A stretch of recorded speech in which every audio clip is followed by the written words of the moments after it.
I'm going to give you 3 reasons why you want to consider the all-new 2025 Toyota 4Runner Limited in Underground.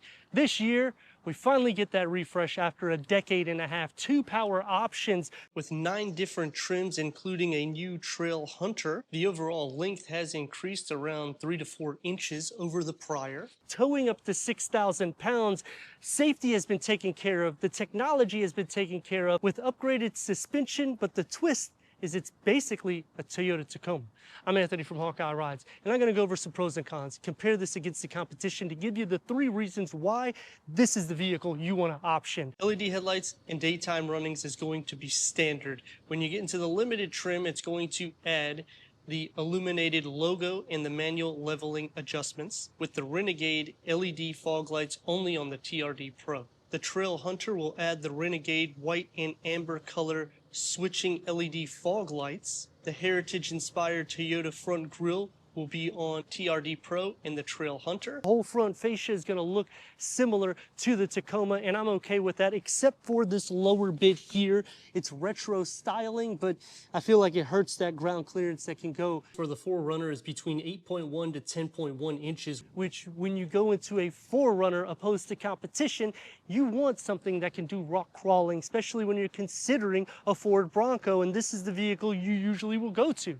But now we have a hybrid variant or a turbocharged inline 4-cylinder. We have the 2.5 liter that's producing 278 horsepower and 317 pound-feet of torque compared to an 8-speed automatic transmission. Now that's going to achieve 20 mpgs for the city, 24 mpgs for the highway. This is a 2x4, and you're down 48 horsepower compared to the iForce Max Turbo Hybrid. The pro to the new 4Runner, it's still a body-on-frame. Some cons is lost the V6. 17-inch wheels is standard. These are a 20-inch upgraded wheel. The limited 20-inch gloss black painted alloy wheels. The Trail Hunter will get the 18-inch flat bronze finish alloy wheel.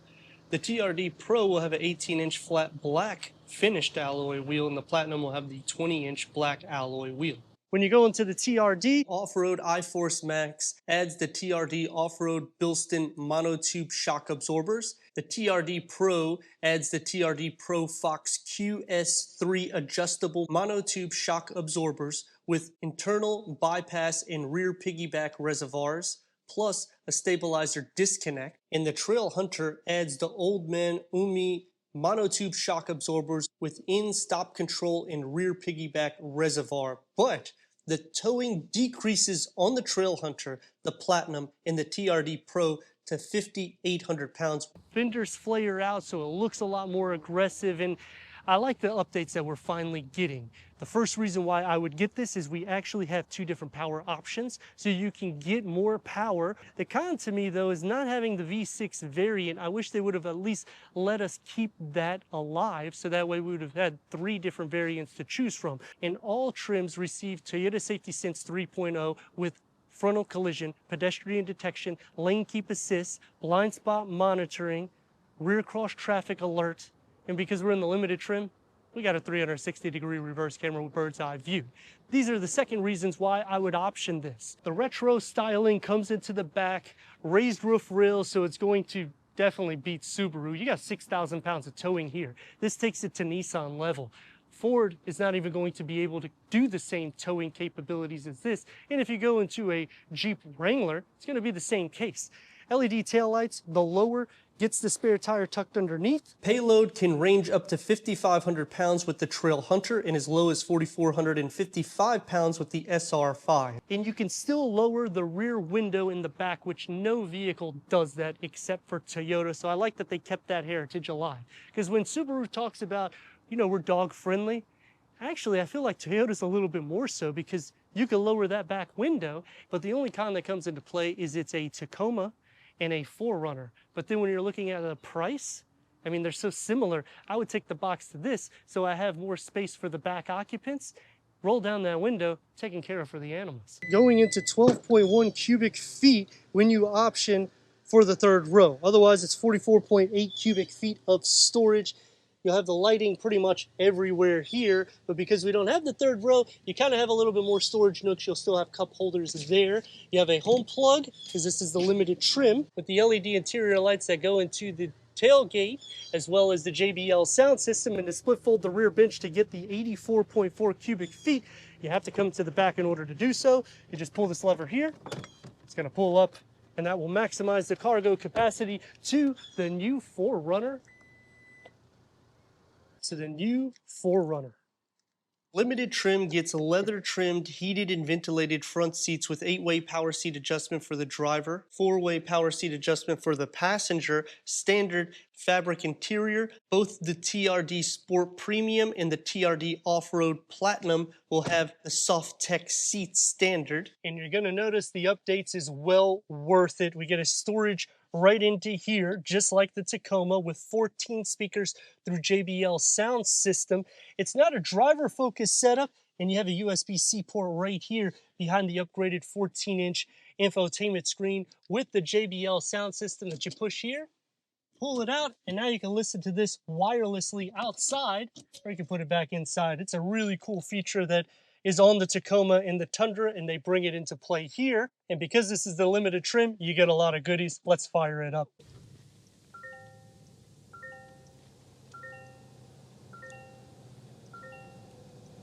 Starts off with dual climate control settings. You can option a digital rear view mirror. You get home link, and it is a auto dimming rear view mirror. This huge screen has wireless Apple CarPlay, Android Auto, Sirius XM AM FM, streaming Bluetooth audio, and when you put it into reverse, you get a huge 360-degree reverse camera, full trajectory for the front and the rear. You can change all these camera layouts, and look at this, you can change it more so on either side, so it makes it a little bit easier if you're doing any type of off-road maneuvers. You can also take the lines on or off. When you push this auto, you can go up to 10 miles per hour, and the screen will turn on when you're going underneath that, when you're going forward.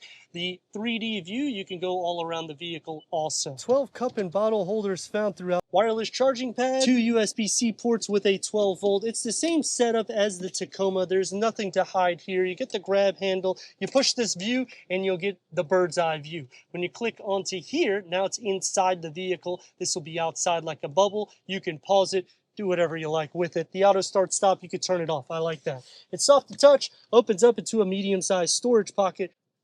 And as for leg space, you're gonna have plenty of it for the front occupant. 6'3", do I fit? Yeah, it's not bad. And you get a moonroof.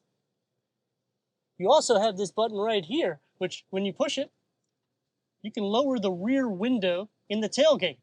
I like that. They keep true to the heritage of the 4Runner. Steering wheel, it's leather wrap, multi-function. It's a little bit big, but it's the same as the Tacoma, and the 12.3 digital reader that can go through an array of different content for the driver. When you click and hold the OK button, you can change everything on the center of the 3 dials there.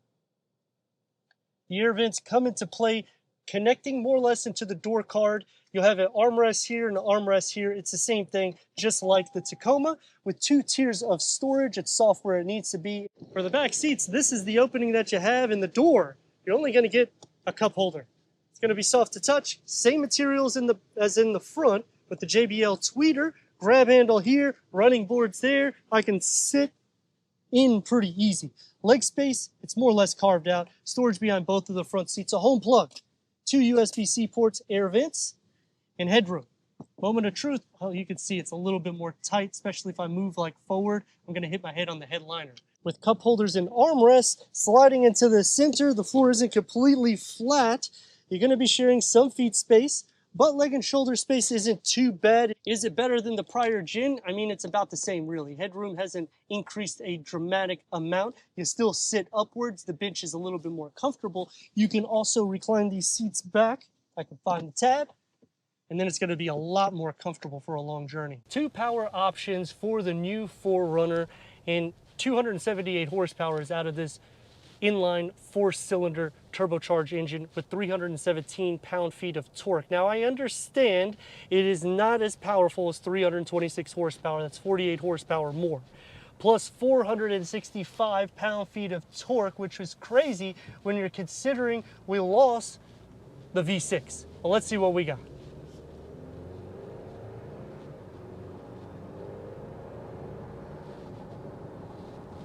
It's a more refined drive. I mean, it's a lot smoother. We have upgraded wheels. Usually I wouldn't be saying it's so smooth. The steering is a lot lighter too. The seat comfort is better. The cushions, I mean, there's a lot of pros going on, so we're gonna go right away into the pros and cons. And starting off with the pros, besides all of these things, I like the technology that we're getting. We get the upgraded safety. The interior sound deadening is a lot better. It just feels a lot more refined. But then on the cons, the screen is just humongous. I mean, 14 inches. Do we really need this big of a darn screen? Maybe integrate it a little bit lower. But then the Pro, you get that JBL sound system that you could pop out that speaker, take it onto the beach. We live in the state of Florida. You can enjoy it a little bit more. So you got a pretty good amount of storage cubbies throughout. Maneuverability is good. And power is good, because the V6, it kind of was lacking power a little bit. And when you're putting it against competition, I mean, I understand people are going to complain, well, I would prefer the naturally aspirated V6 over a turbocharged 4-cylinder any day.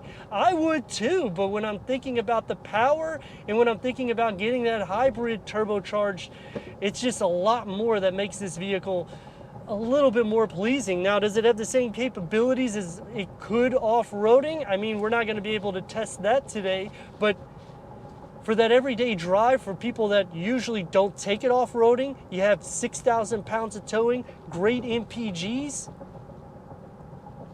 interior room, it's kind of got a little bit better. And it looks similar to the Tacoma, which it's basically the same vehicle, just camouflaged into an SUV. So if you're okay with the Tacoma, you're gonna love the new 4Runner. The biggest problem that I have with this is not that it doesn't have the V6 engine, it's that, yet again, they're doing way too many trims. Each trim is unique with its suspension, with its features, and you can't option some of the features on other trims, making it where you have to literally go one way or the other. Turn radius at more or less a stop point is gonna be not as good as I wanted. 3 lanes, let's rock and roll.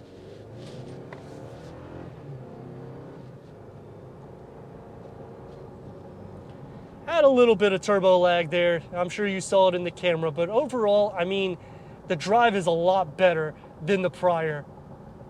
You do sit up high. Toyota keeps that essence. So I'm at 6'3", and I have maybe an inch before my hair or head actually hits the headliner. And that's, I can lower the seat a little bit, but it's not going to give me too much more than maybe a couple of inches. Because of the price, I would like to see more power seat adjustment, maybe throw in massage seats. I know that sounds a little bit bougie, Sorry, but I'm having trouble understanding you. you see the technology, it just doesn't want to shut up. But when you're near 63 grand, I mean, a lot of SUVs are starting to throw it in at that price. That's literally a brand new Infiniti QX60 with a 3rd row that you could get massage seats. And you would have more space in the back. But for that person that just likes the thrill of a 4Runner, I think you're going to really enjoy and appreciate the updates that has came with this package. As for the competition, this is definitely better than the Bronco, especially with towing capabilities. Better than the Jeep Wrangler because you got better capabilities. Off-roading capabilities, I mean, it should be pretty much spot on. You can go TRD, you can go Trail Hunter. That's the nice thing about the 4Runner is they have full capabilities to make this vehicle as unique as you want it. But let me know your thoughts in the comments, and if you're new to the channel, consider subscribing. Check out this next video.